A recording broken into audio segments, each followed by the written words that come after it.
بسم اللہ الرحمن الرحیم۔ السلام علیکم ورحمۃ اللہ وبرکاتہ۔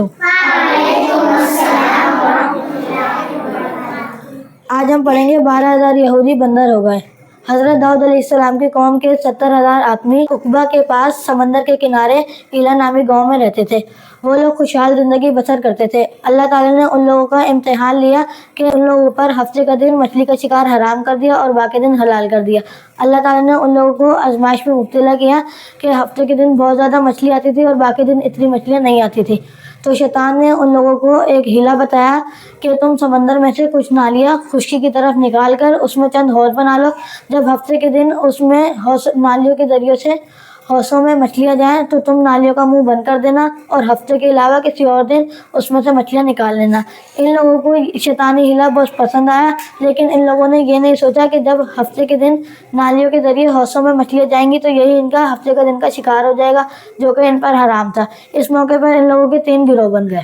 کچھ لوگ ایسے تھے جو شیطانی ہیلے سے بچے رہے اور منع کرتے تھے، اور جو منع نہیں ہوتے تھے ان سے ناراض ہو جاتے تھے، اور کچھ لوگ ایسے تھے جو شیطانی دل میں برا جان کر خاموش رہتے تھے اور منع کرنے والوں کو کہتے تھے کہ تم ان کو نصیحت کیوں کر رہے ہو، اللہ تعالیٰ ان کو سخت عذاب دے گا۔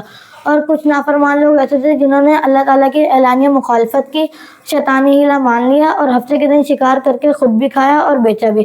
ان نافرمانوں کو منع کرنے کے باوجود بھی جب ان نافرمانوں نے نہ مانی تو منع کرنے والوں نے گاؤں کے بیچ میں ایک دیوار کھڑی کر دی اور آنے جانے کا دروازہ الگ بنا لیا تاکہ ان سے کوئی مل جل نہ ہو۔ حضرت داؤد علیہ السلام نے غضبناک ہو کر ہفتے کے دن شکار کرنے والے پر لعنت فرمائی۔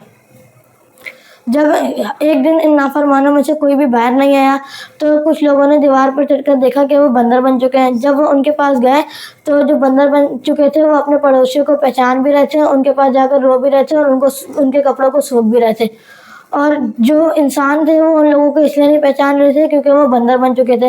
یہ لوگ 3 دن میں ہلاک ہو گئے اور ان کی تعداد 12,000 تھی۔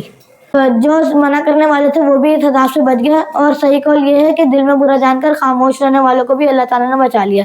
قرآن پاک میں ایک واقعے کا ذکر آیا ہے، وَلَقَدْ عَلِمْتُمُ الَّذِينَ اعْتَدَوْا مِنْكُمْ فِي السَّبْتِ فَقُلْنَا لَهُمْ كُونُوا قِرَدَةً خَاسِئِينَ۔ پارہ 1 سورہ بقرہ آیت نمبر 7۔ ترجمہ کنز ایمان۔ اور بے شک ضرور تمہیں معلوم ہے تم میں کے وہ جنہوں نے ہفتے میں سرکشی کی تو ہم نے ان سے فرمایا کہ ہو جاؤ بندر دھتکارے ہوئے۔ اس سے ہمیں درس ہدایت یہ ملتی ہے کہ جو اللہ تعالیٰ کی نافرمانی کرتا ہے ان کا عذاب کتنا خطرناک ہوتا ہے، اور جس انسان پر اللہ کے نبی لعنت فرما دیتے ہیں وہ دنیا میں بھی ذلیل و خوار ہوتا ہے اور آخرت میں بھی۔ تو ہمیں کسی کی بھی نافرمانی نہیں کرنی چاہیے۔